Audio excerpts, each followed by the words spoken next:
Hi friends, welcome to Shami's kitchen. എല്ലാവർക്കും സുഖമാണല്ലോ. ഇന്ന് നമ്മൾ തയ്യാറാക്കുന്നത് വളരെ വളരെ ടേസ്റ്റി ആയിട്ടുള്ള നല്ലൊരു പുളിയോദര കറിയാണ്. ഇത് വന്നിട്ട് നമുക്ക് ചോറിൻ്റെ കൂടെ കഴിക്കാനായാലും അല്ലാന്നുണ്ടെങ്കിൽ കുട്ടികൾക്ക് ടിഫിൻ ബോക്സിൽ കൊടുത്തയക്കാനൊക്കെ നല്ല ബെസ്റ്റ് ആയിട്ടുള്ള നല്ലൊരു പുളിയോദര കറിയാണ്. എന്നാൽ ശരി, ഇതെങ്ങനെയാണ് തയ്യാറാക്കുന്നതെന്ന് നോക്കാം. അപ്പോൾ നമ്മുടെ പുളിയോദരക്കറി തയ്യാറാക്കാൻ വേണ്ടിയിട്ട് നമുക്ക് മെയിനായിട്ട് വേണ്ടത് പുളിയാണ്. അപ്പോൾ ഞാൻ ഈ ഒരു വലിപ്പത്തിൽ പുളി എടുത്തിട്ടുണ്ട്. ഇത് വന്നിട്ട് 250 ഗ്രാം പുളിയുണ്ട് ഇത്രയും. ഇനി ഇതിലേക്ക് നമ്മൾ ആവശ്യത്തിന് വെള്ളം ഒഴിച്ച് കൊടുത്തിട്ട് ഇത് നല്ലതുപോലെ ഒന്ന് കുതിർത്തെടുക്കണം. ഒരു 30 മിനിറ്റ് മുതൽ 1 മണിക്കൂർ വരെ നമ്മളിതൊന്ന് നല്ലതുപോലെ ഒന്ന് കുതിരാൻ വേണ്ടിയിട്ട് വെക്കണം. അത്രയും സമയം കൊണ്ട് ഈ പുളിയുടെ ആ ഒരു ചാറെല്ലാം ഇറങ്ങിയിട്ടുണ്ടാവും. നമ്മളിത് കൈവച്ച് നല്ലതുപോലെ കുഴച്ചിട്ട് വേണം മാറ്റി വെക്കാനായിട്ട്.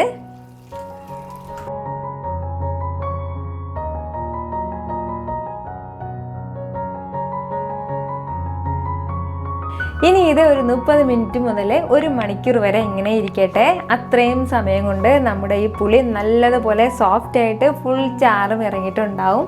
എന്നാൽ ശരി, ഇതൊരു 1 മണിക്കൂർ ഇങ്ങനെ ഇരിക്കട്ടെ. ഇപ്പോൾ നമ്മുടെ പുളി വെച്ചിട്ട് ഏകദേശം 1 മണിക്കൂറോളം ആയിട്ടുണ്ട്. ഇത് നല്ലതുപോലെ തിക്കായിട്ട് ഇതുപോലെ വന്നിട്ടുണ്ട്. നല്ല പേസ്റ്റായിട്ട് വന്നിട്ടുണ്ട് ഈ ഒരു രീതിയിൽ. ഇനി നമുക്കിതിലേക്ക് കുറച്ച് വെള്ളം കൂടി ഒഴിച്ചു കൊടുത്തതിന് ശേഷം ഇത് നല്ലതുപോലെ ഒന്ന് അരിച്ചെടുക്കണം. അതാണ് ഇനി നമ്മുടെ നെക്സ്റ്റ് ജോലി എന്ന് പറയുന്നത്. ഈ പുളിയുടെ പേസ്റ്റ് ഫുള്ള് നമ്മൾ ഇതിലൂടെ അരിച്ചെടുക്കണം നല്ലതുപോലെ.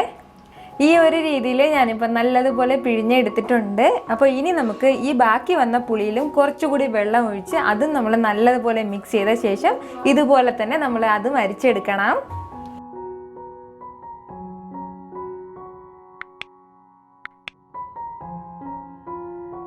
ഈ പുളിയുടെ പേസ്റ്റിൽ ഒരല്പം പോലും കളയാനായിട്ട് നമുക്കില്ല. ഇത് നല്ലതുപോലെ നമ്മൾ പിഴിഞ്ഞിട്ടെടുക്കണം. വീണ്ടും വീണ്ടും കുറച്ചുകൂടി വെള്ളം ഒഴിച്ചു കൊടുത്ത് നല്ലതുപോലെ പിഴിഞ്ഞെടുക്കണം. നമ്മുടെ ഈ പുളിയിലെ ഫുൾ പേസ്റ്റും കിട്ടുന്നത് വരെ നമ്മൾ നല്ലതുപോലെ ഒന്ന് പിഴിഞ്ഞെടുക്കണം.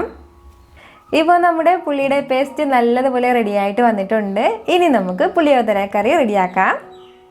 ഇനി നമുക്ക് ഫ്ലെയിം ഓൺ ചെയ്ത ശേഷം ഇതൊരു പാനിലേക്ക് ഒഴിച്ചു കൊടുക്കാം.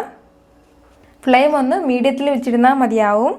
ഒരുപാട് പേര് റിക്വസ്റ്റ് ചെയ്തിട്ടുണ്ടായിരുന്ന ഒന്നായിരുന്നു പുളിയോദര റൈസ്. അപ്പോൾ നമ്മുടെ പുളിയോദര റൈസ് വെക്കണമെന്നുണ്ടെങ്കിൽ ഫസ്റ്റ് നമ്മൾ പുളിയോദര കറിയാണ് തയ്യാറാക്കേണ്ടത്.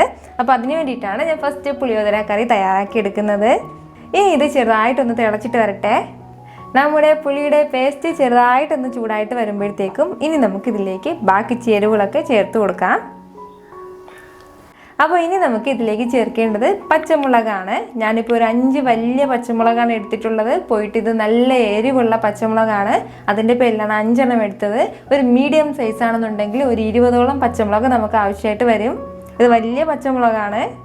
പച്ചമുളക് ഫുള്ളും ഞാൻ ഇതുപോലെ 4ആയിട്ട് കട്ട് ചെയ്ത് എടുത്തിട്ടുണ്ട്. ഇനി നമുക്ക് ഇതിലേക്ക് ചേർത്ത് കൊടുക്കാം. കൂടെ തന്നെ ഒരു 3 ടേബിൾ സ്പൂൺ ശർക്കര കൂടി ചേർക്കുകയാണ്.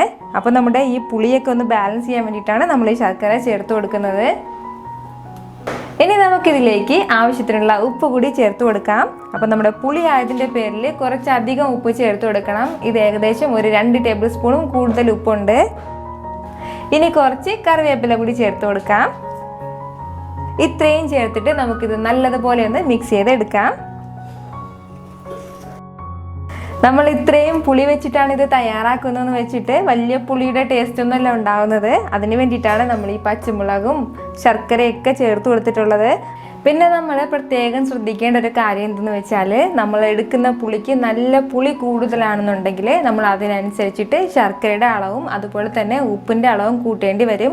അപ്പോൾ നമ്മുടെ ഈ പുളിയോദര കറി വന്നിട്ട് നല്ല പുളി ടേസ്റ്റിലല്ല ഉള്ളത്. അപ്പോൾ പുളിയെല്ലാം നല്ലതുപോലെ കുറഞ്ഞിട്ട് ആ എരിവും ചെറിയൊരു മധുരമൊക്കെ ആയിട്ടാണ് ഉള്ളത്. അപ്പോൾ ആ ഒരു രീതിയിൽ വേണം നമ്മളിത് തയ്യാറാക്കി എടുക്കാനായിട്ട്. ഇനി ഫ്ലെയിം ഒന്ന് സിമ്മിൽ വെച്ചിട്ട് നമ്മളിതൊരു 20 മിനിറ്റ് നല്ലതുപോലെ ഒന്ന് തിളപ്പിച്ചെടുക്കണം. അത്രയും സമയം കൊണ്ട് നമ്മൾ ഈ ഒഴിച്ചു കൊടുത്ത ഈ പുളിയിലേക്ക് അധികമായിട്ട് ഒഴിച്ചു കൊടുത്ത ആ വെള്ളം എല്ലാം വറ്റിയിട്ട് നല്ല തിക്കായിട്ട് വരും. അങ്ങനെ വേണം നമ്മളിത് എടുക്കാനായിട്ട്. എന്നാൽ ശരി, ഇതൊരു 20 മിനിറ്റ് ഇങ്ങനെ ഇരിക്കട്ടെ. ഇതിപ്പോൾ ഒരു 20 മിനിറ്റ് ആയിട്ടുണ്ട്. ഇനി നമുക്കിത് തുറന്ന് നോക്കാം.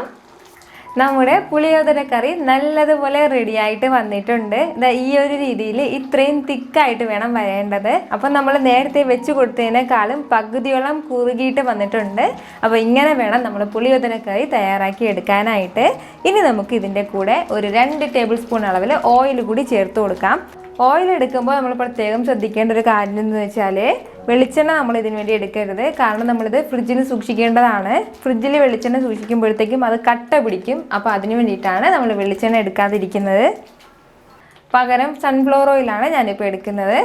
നമ്മുടെ ഈ പുളിയോദര കറിയുടെ ടേസ്റ്റ് ഇപ്പോൾ ഉള്ളത് ചെറിയ ഒരു പുളിയും അതുപോലെ തന്നെ അത്യാവശ്യം കുറച്ച് എരിവും അത്യാവശ്യം കുറച്ച് മധുരമൊക്കെ ആയിട്ടാണ് ഇപ്പോൾ നമ്മുടെ ഈ പുളിയോദര കറി ഉള്ളത്.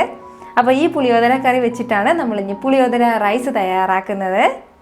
അപ്പോൾ നമ്മുടെ പുളിയോദര റൈസ് വെക്കേണ്ട പുളിയോദര കറി റെഡി ആയിട്ട് വന്നിട്ടുണ്ട്. ഇത് നമുക്ക് എന്തിനെല്ലാം യൂസ് ചെയ്യാമെന്ന് വെച്ചാൽ നമ്മളിത് തണുത്തതിന് ശേഷം ഒരു ബോട്ടിലാക്കി ഫ്രിഡ്ജിൽ സൂക്ഷിച്ചിരുന്നാൽ മതിയാവും.